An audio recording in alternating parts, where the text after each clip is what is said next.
یه مزرعه تو نقاشی ون گوگ بود. محمود کامل شخمش زد.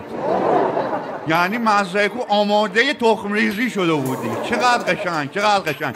مأمور موزه اومد نگاه کرد، از این تصویر قشنگ بغضش گرفت، پشتش کرده و به ما با شونه‌اش تکون می‌خوردی جوری. خیلی فضای احساسی قشنگی درست شد. چقدر جات خالی بود. اصلا احساسی نیست، اون داشته سکته می‌کرده که الان باید چی جواب بده. دیگه لذت داشت میدونی اون اثر قیمت نداره؟ دقیقاً خود یارو هم همینو گفت. گوی اثر الان دیگه 2000 نمیارزه.